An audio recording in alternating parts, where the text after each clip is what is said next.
served on the faculty at 3 research universities, including currently LSU, University of Miami, and University of Alabama. He has taught for the Department of Finance, the Law School, the MBA program, and the Department of Accounting in the areas of law, external audit, internal auditing, accounting, and finance. Professor Fargason studied finance, accounting, and law before earning his Master's of Law from Tulane in New Orleans in International and Comparative Law, which includes studies at the University of Siena in Italy. He has written articles and books on process improvement and expense reduction, including a book by the IIA Research Foundation on Intellectual Property. Companies and organizations that have engaged Dr. Fargason include Microsoft, Chase, IBM, Driscoll's, Ford, Dow Chemical, LinkedIn, Brunswick, the state of Montana, the state of Texas, and General Motors. He continues to give legal and strategic advice to organizations of all sizes, including us today. Scott Fargason is a partner of Smalls Holdings, LLC, which owns Smalls Sliders, a concept that ownership plans to take nationally. I'm sure you guys have seen those orange cans around town. This team includes an impressive group of people, which I'm sure you guys have heard of. Scott Fargason, Drew Brees, and Brandon Landry. The company is in Inc.'s top 5,000 of privately held companies. Also, Scott Fargason regularly provides leadership and strategic advice to large companies and family-owned businesses still today. In his personal time, he enjoys spending time with his wife, Michelle, his 2 daughters, scuba diving, playing chess, traveling, and playing a little bit of tennis. Please join me in welcoming Professor Scott Fargason.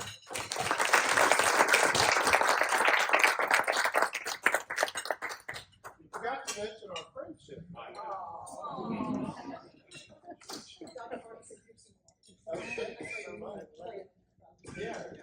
Well, thank you for having me. It's really great to be here. And we're going to have a mic floating around, right? We'll have some exercises. There'll be some homework. And we're going to ask you to do some things with your table as well as give us some of your thoughts. That's one of the primary objectives, is a kind of a bilateral dialogue, so rather than a lecture, if you will. So I'll put together some things as talking points, and then we'll build from there. Does that sound reasonable? All right, please. And we can deviate from that flight plan. Please, this is your day, and I came here to learn something as well. So, love to talk about my experience, but probably more important, I've got a kind of a feel for the audience. There's a lot of amazing experience in the room. I definitely want to hear some of your stories. We'll start with some stories that might launch us into some topics. Let's do that. Okay? All right. Well, I did want to chronicle the story of Smalls, if I may, and we'll talk about some others as well. But one thing that left an impression on me when we were being vetted and doing the initial ask was some of the financial analysts and the, shall we say, the handling team in terms of, are we going to invest in this? Because we're asking somebody who's well known to invest in a concept. And that actually was on my personal laptop in a locker room. And wow, we got to close this deal. So now you've got a bunch of folks that are going to screen us. And I think in terms of strategic plan, what left an impression on me in that conversation? And one thing that left me that was indelible, like a Sharpie pen, was one of the evaluators of the concept said, well, there's 2 things that we analyze. There's 2 things that we assess. And one is the horse, and the other is the jockey. And I think in our personal worlds and in our professional worlds, we need to really separate out those 2. Because a lot of times they get clouded. I'm in love with the person when the concept's okay, right? And then I'm in love, right, with the concept, but I don't trust the person. So I'm going to ask you to ask your table, right? Have you ever been in a relationship, right? And it could be personal or professional where, oh my goodness, I'm just crazy about what we're going to be doing, or this concept, or this idea, or this client we're going to pursue. But am I really crazy about, do I trust? Are they reliable? Have you ever been in that situation? Or, oh my goodness, I'm just mad about the person I'm partnering with, but our concept is flat. I don't know, check with your table. We're going to give you about 30 seconds to do that. We want transparency here. Have you ever been in that situation?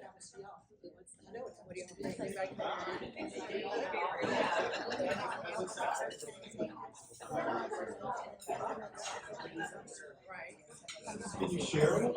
Would you mind sharing with the group? Come on, let's do it. All right, I got a shot out here. You gave me the microphone. This is your day. It's your day. Yeah. As y'all, many of y'all know, I've been doing SME for 20 years, and I've done the production of a Mardi Gras crew called Carnival Crew Day Louisiana for 20 years, and I produce everything. And they have different. Mike went out. That's okay. It's all right. So I work with boards of directors, and depending on who, runs the board from year to year, I have to rebuild my experience every time with them. And sometimes, sometimes you're talking about a really good business person. Sometimes you're talking about somebody who thinks they're an event coordinator, and sometimes you think, you're with someone who's very distrusting. I think for me, what I had to learn, it's almost like being in my business. You have to almost have a lot of psychology and psychiatry in your schooling, because you have to learn how to adapt to the people that you work with, especially if you believe in what it is that y'all are working towards. So you just have to be adaptable. It took me a while to learn that. I used to take things personally. I don't do that. So. I love it. I love it. This is awesome. I'm going to fast forward because we want you to go home with a few tools in your toolbox, right? A few tools in your toolbox. Sometimes to discern, why is there friction? What's going on? I'm going to recommend one tool for your toolbox, and you may already have an awesome advisory board for your personal life and your professional life. For me, I have a few people. It's not a formal group. We don't meet quarterly or anything, but I've been seeking more advice now, actively, than I used to, right? And it serves me well.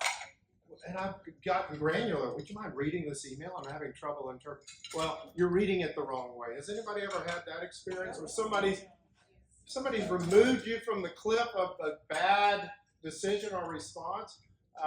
So anyway, build that advisor. One tool for your toolbox. Actively manage that advisor. I'll tell you, Ryan, this is true. I've asked them to advise me on some things, and we've bilaterally done this for one another, right? So this is important. The other is you don't want to be the smartest person in the room. In terms of your personal and professional strategic plan. I want to repeat that. I really work hard to make sure I'm working for people smarter than I am, working with people smarter than I am. I aggressively pursue that. Down to my graduate assistants who helped assemble this deck today up till 2 in the morning. Oh my goodness, they are so brilliant. Coming up with ideas, I'm like, that's ingenious.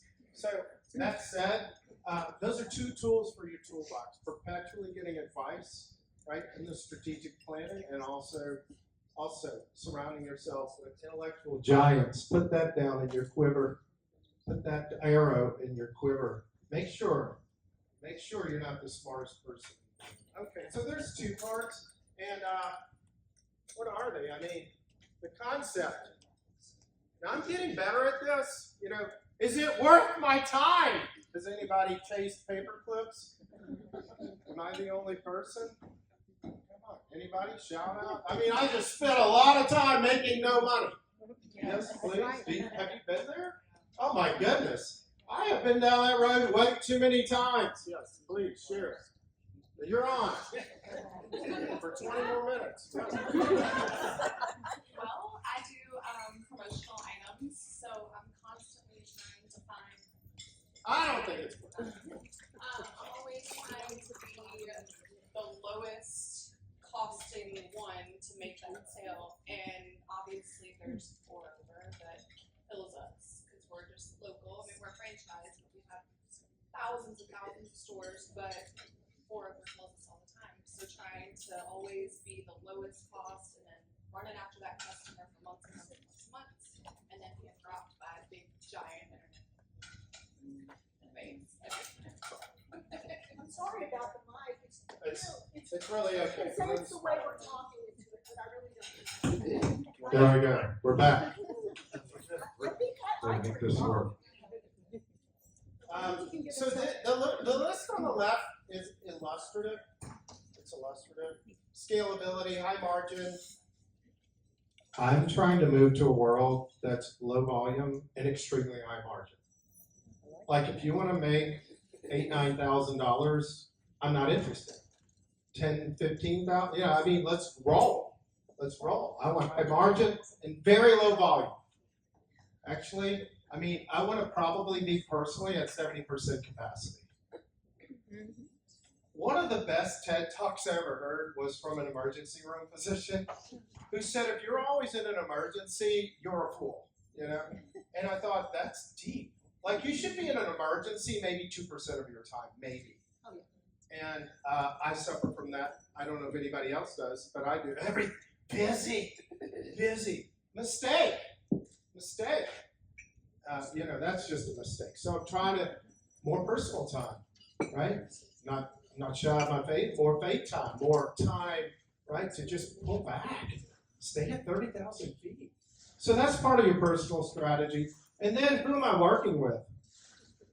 These are not in order of importance. Integrity. Now I'm telling you, I've been much more aggressive in firing people because if you're lying to me, you're out. I don't care. Let's put money forth. It's not money that's the root of all evil, it's the love of it. Put it fourth, fifth, right? Put it fourth or fifth, you're gonna make more. I'm telling you, put the integrity of the people at the top, at the very top, right?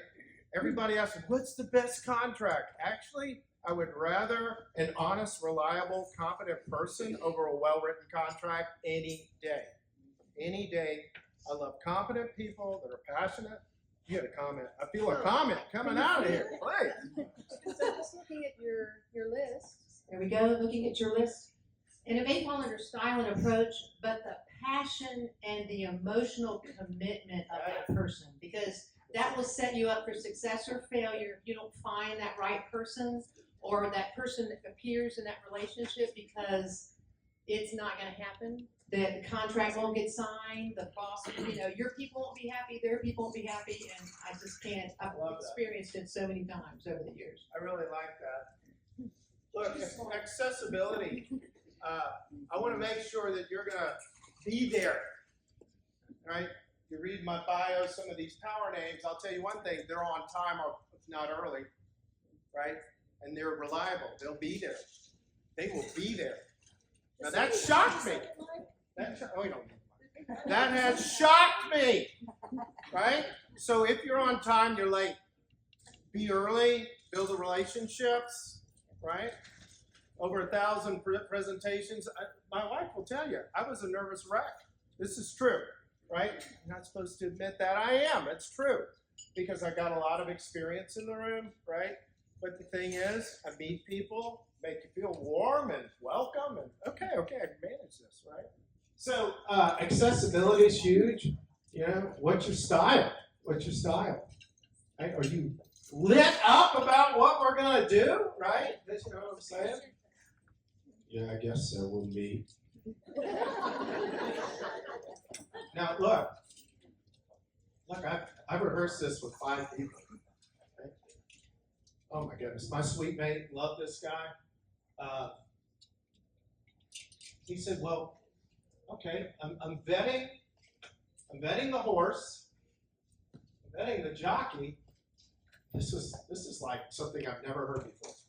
And then I'm making sure I've got the right jockey on the right horse. I'm like, whoa, that is so cool. Oh my goodness, that's true. We got an awesome leader, they're just leading the wrong thing. Or we got an amazing concept, the leadership's not where we need to do leadership. Right? So anyway, that said, I did a together slide. separate both first. Separate both first. Don't get clouded. Don't fall in love with a concept with an okay person. And you know what? You don't have to depersonalize this is important. It's really important. All right, we have an exercise. Okay. What paper clips, so this is a share with your table, little therapy session. What paper clips are you chasing? What horses are you riding you shouldn't be riding? And then, with whom are you partnering? Because the jockeyship could be multiple. I could have kind of like the Budweiser, what do you call the thing, wagon. You can have multiple people driving the horses. Where are you, oh my goodness, I just got the wrong team. Okay, that's a share out with your table, right? I'm going to give you 2 minutes.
With the whole group.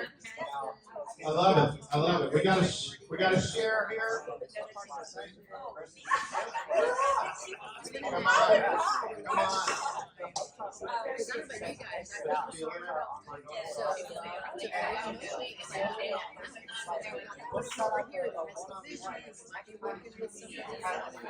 Let's go. Let's go.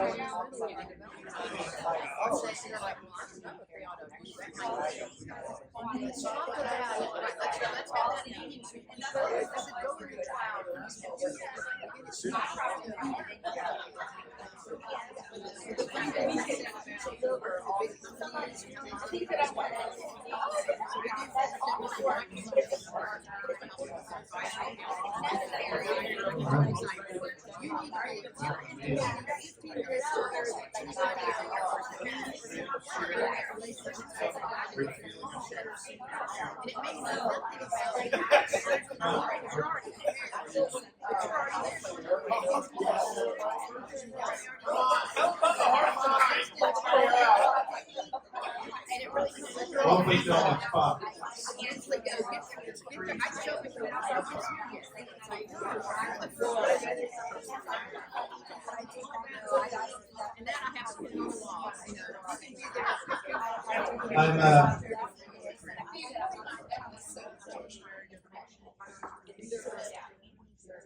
I'm wrapping up an executive leadership 1-year program that this is the results. This is the results of my personality, and I really strive strategically to create value. Like, may you make more money than I. I'm okay with that. I'm really okay with that. Look, let me tell you, if you're a distributive negotiator, just sit in the seats for workshop and negotiation. But if you're a distributive negotiator fighting over a tiny pie, I'm for building 4 pies. So you got to think value creation. You got to move to value creation. You actually want the other side to do well. You want them to do well. That's your mission. That's your mission. And your personal relationships, I'm telling you, it's not if it gets contentious and distributive, it's going to be a disaster. How do I analyze this? How do I categorize this? This is GA time. Shout out to Mary. She crushed it. I got this at like 2 in the morning. So I'm evaluating the people, right? And the idea. Right? Love the concept, can't stand the people. Not working for you. Maybe it's not can't stand. It doesn't have to be adversarial. It could just be, it's not an alignment. Might be a competency issue, or it might be as procedural. We can't get together. But the people, it's not working. The concept's amazing. Might love the people, right? Might love the people, but the concept is lackluster. It's not driving a result. Oh, can't stand the people? Can't stand the concept? Red zone, warning, danger, warning. Okay. How many people live in the red zone? You know what I'm saying? I've lived there. Anybody? Nobody's. Why did I ever? I'm still. You want to be green. Love the people. Love the concept. Can't wait to get there in the morning.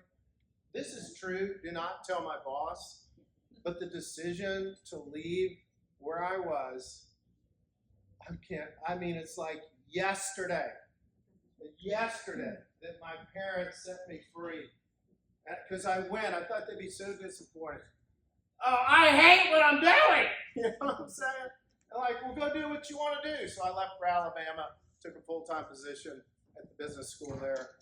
Oh my goodness, I would do my job for free. Don't tell the dean that, but it's true.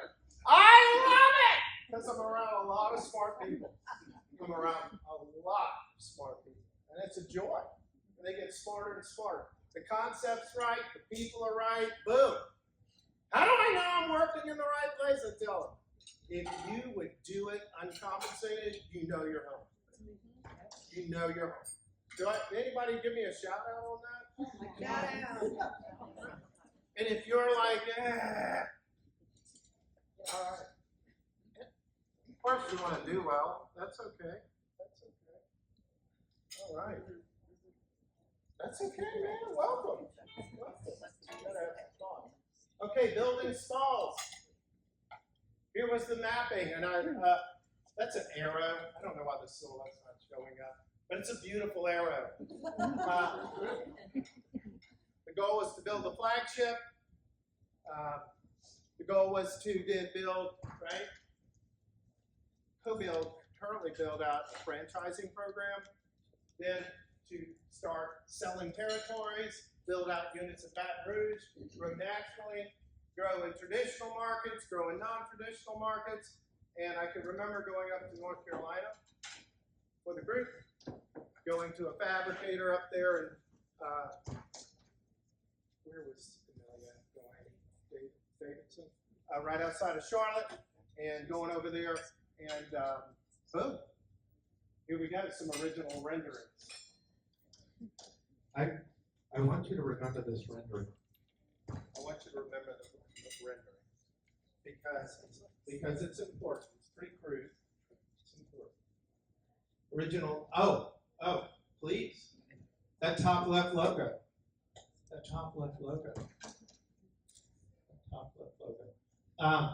Renderings, original renderings. Floor plan. Okay, we get granular on the strategic plan. We get granular. And we don't need to dive into all this minutia with Gantt chart and timeline and what we're going to do and who's going to do what. But now these are plays in the game. These are all plays in the game, right? I'm going to go ahead and, if I may, hopefully this works. That works.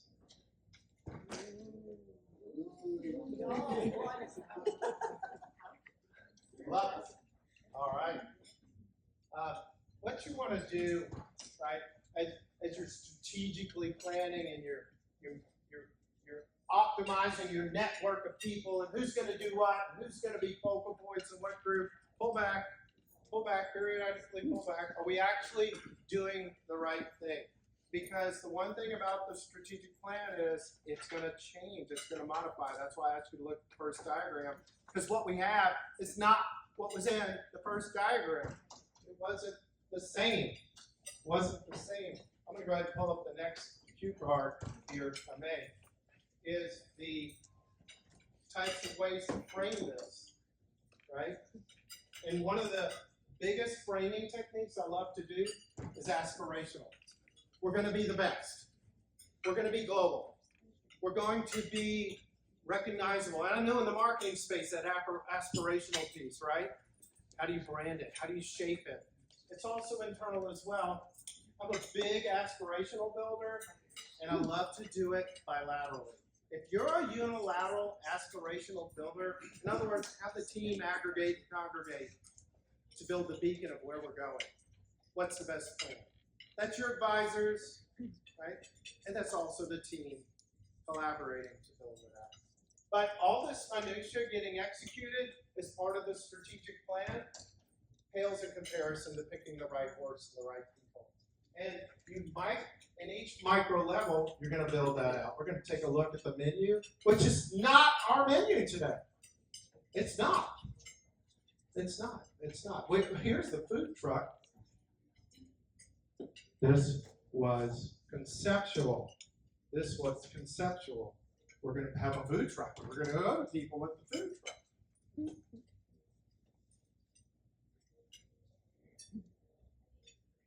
We're going to pick a place. That we're going to surgically pick a place on the strategic plan in the retail space. We don't teach it enough in business school. 500 feet can make a difference on your commercial front. The way you angle the building.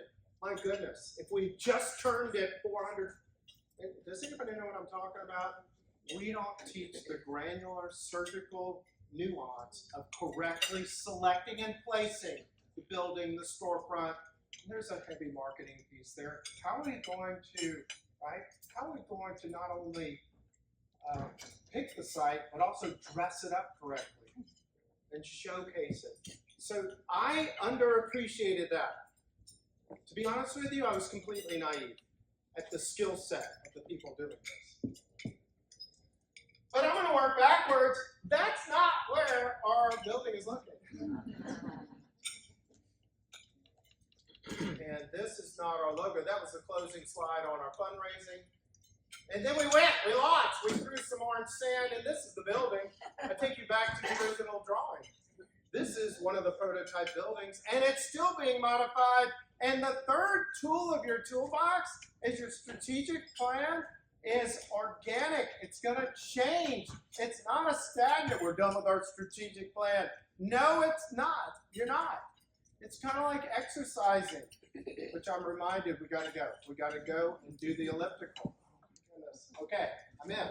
You've got to be regular about the strategic plan and revisit it. So fourth tool for the toolbox, have regularity on the cadence of readjusting and tweaking your personal strategic plan, your professional one. Is this helping anybody?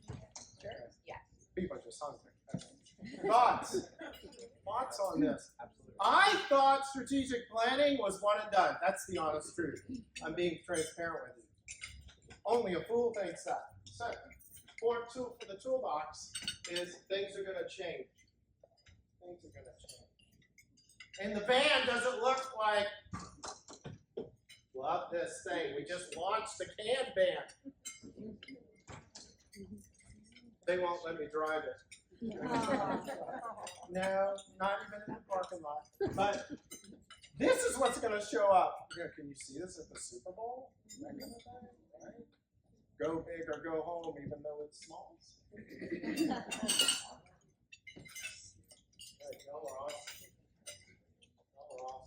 I'm back to numbers 1, 2, 3 because it's the relationships.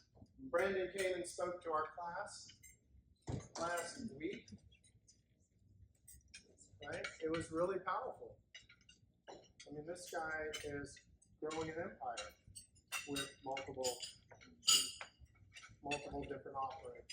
And more importantly, it's not Brandon and myself, right? This is what we're here for.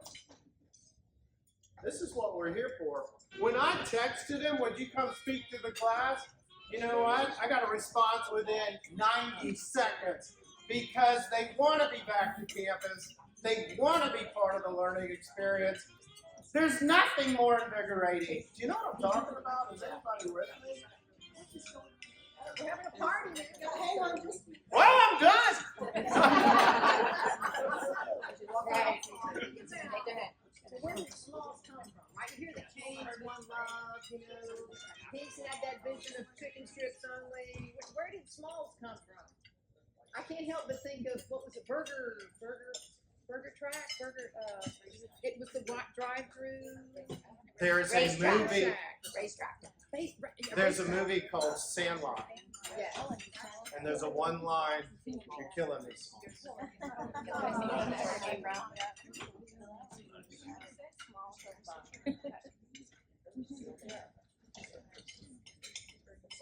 I remember Brandon when it was first. Say, that's a really decent movie to watch with the family.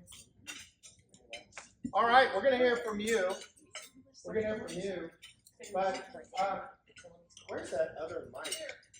Behind you.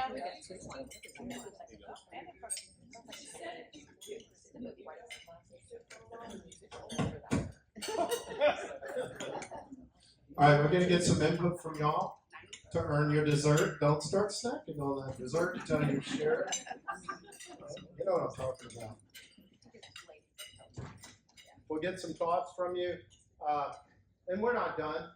I'm so excited, and actually I'm rushing to LSU in about 45 minutes to visit with some of the leadership team at LSU. And this former student of mine, who I told him we're going to showcase you as the Einstein and this guy's an intellectual giant. But what I love about working with him, oh my goodness, is he just brilliant? But he's humble, and he's just, there's just a magnetic force. Everybody just adores this person. So we're actually picking out venues and things and shopping. And so I'm mad about the person and the concept, crazy about that, and that we'll be showcasing in spring of 25.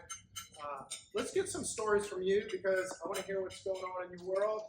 And that's my tiny story. But we want to get some, hey, you know what? This is what I do in the strategic planning space that helps me, because that's what we want. Okay, table number 1. Any thoughts? Pearls of wisdom. Table 2. Well, yes. Yes. I got one. All right, please. It's working. It's working, yeah.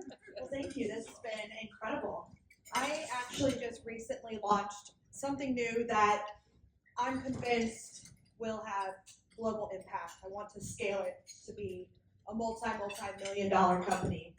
When it comes to strategy, though, something that I have been really challenging myself on is getting curious in the small stages. So knowing that it's starting here in Baton Rouge and really leaning into getting all the pieces of strategy knocked out and knowing exactly what it's going to look like. And if we scale too quickly, that it's not going to look like that on a large scale. So for me, building something that I believe is going to be big, strategy looks like starting small. Yep. Let's keep the sharing going. A few more thoughts, questions. Gotta be. Thank you. Thank you. Yes, sir. Yes, sir. I really appreciate what you're talking about. Strategy, it's not a one and done thing. It evolves. You have to adapt over time with your strategy. I've helped clients over my career develop strategies for their business. It could be a strategy for a particular piece of it or the entire thing. You work in startups a lot. So it's really refreshing to hear somebody confirm that, look, you didn't fail because things didn't go the way you planned on 18 and 24 months ago. You just need to adapt. And there are certain things that are going to happen that you just can't foresee. The market changes. The people that you work with change. There's just a myriad of things that will change over time, and you just have to learn to adapt to those things. And so having a mindset, a strategic mindset, isn't just you lock it in and you just go no matter what. It is it's a very, like you said, it's evergreen. It's like working out. You just constantly have to go back or you'll lose it, right? So that's a really good illustration for what it takes to be successful with strategy. And then there's so many different ways to define a strategy. You know, there could be a growth strategy, there could be a culture strategy for your company and how you adapt it. And so there's a lot of details to that. And I really appreciate how you think about it. You said, look, give yourself a break, take a breath, and revisit it on a regular basis, which I think is really valuable for us as business people. Yes, well, thank you for sharing. Yes. You gotta have one job. I'm feeling it. I'm feeling intellectual contribution. Come on. Use the game show mind. Yeah. Take it away, ESPN. Testing the word. Back it up, Mark. Just whack it, Mark. You press that button hard, it'll come on. There you go. David, I appreciate that. As being in the branding and advertising agency business now as well, it is remarkable to see how much brand strategy goes into a company, especially in a startup. We focus heavily on the brand strategy process, and what I'm learning now, and not only in the business world, but also in my personal life, it's an iterative cycle. And when you find yourself getting comfortable, or when a business finds itself getting comfortable, that's when you get back to and you remember, well, this isn't a one and done thing. The brand strategy relates to business and to personal is that cycle that has to continue. And I feel like the more times I do it personally, do a personal inventory and see, where am I at in my faith life? Where am I at in my professional life, my friendship life? It also it translates over to business as well. How am I growing professionally? How am I growing personally? How am I growing my clients? And those things continue to go round and round. And I love seeing that process with clients that we work with as well. I love it. I love it. The story that was told at this session here was about the 7th bank. Because 6 banks said no to walk-ons, and it was the 7th bank pounding on the door. So there's lesson number 5 today for your toolbox. It's self-forgiveness, or it's okay. If we talked about all the failures that I've had, we'd probably be here a few weeks, right? And guess what? I loved it when Shaq came to Dr. Karen's class, right? Talking about the failure, talking about the hardship. I love it. Caitlin Clark doesn't make every shot. Does any quarterback, right, complete every pass? So there is a process of toolbox number 5. You know what? I'm still okay. I'm going to get back in the ring. You've got to have that sincere self-forgiveness. I've gotten better at that. I don't know. Has anybody beaten up on themselves? It's like, God, man, I'm a disaster. I've suffered from that disease, and it's crippling. I mean, it's just crippling. So get back in the fight. Yes, please. So I'll go, and definitely what David said is his home. It is evolving. I have sales in 2 hotels, and it's crazy how we've been working on budget, strategic plan for the last 4 months. Well, we did that back in 23, and 24 was nothing what we planned, and it was so different. And then I could go on and say I failed. I didn't hit numbers that were projected. I didn't do what I needed to do. And, we'll go back to the drawing board of, okay, let's see what 25 is going to do. And you have to be able to adapt that, the economy is different. What's happening in the world? What are companies buying? How are they traveling? Are they saying, let's cut our travel? And that could happen just like the pandemic. You think everything's great, and then all of a sudden, zoom, what are we doing? And then we have to figure out who's traveling, and how are we going to capture those? And where are we going to get the business? And so we always have to change and plan according to what's happening around us. Love it. How we see. Love it. Okay. Yes. Take us home. Close this thing. Put a button on it. I don't know it. closing it, but it just reminded me of, I'm sure y'all probably seen the video so far of, a little girl on a soccer field completely whiffs the ball and then does like a back bend over, and basically find your right space, find the people that are with you. Clearly she was, in the wrong place. So just to find those people that you can go with for what your talents are. I love it. Can I say one last thing before you move on? I'm a talker, sorry. Let's put a mic on. So I've been doing this kind of thing for 30 plus years, and one of the most valuable things I've learned in this space, Scott, is every time that there is what appears to be a failure, you look at 2024, it was nothing like you planned, right? There's almost, I can't actually name one time there hasn't been an opportunity hiding in there somewhere. If you have the guts to do the self-examination and say, where did we do well? Where did we nail it? Where did we not? And then you say, okay, we didn't nail it here. Where's the opportunity? That ought to be a question. I mean, that's a question I put on my list every time. Somebody, a valuable employee leaves. Where's the opportunity? My opportunity now is to remake that position. I have a client that leaves. Where's the opportunity? I have an opportunity now. Hello? I have an opportunity now. This is a shut up thing, right? I'm talking. I have now the opportunity to go out and find the client that's a better fit. There's always opportunity in that perceived failure. And honestly, I don't know that I would have caused that to happen on purpose. It just happened that way from the economy, whatever happened.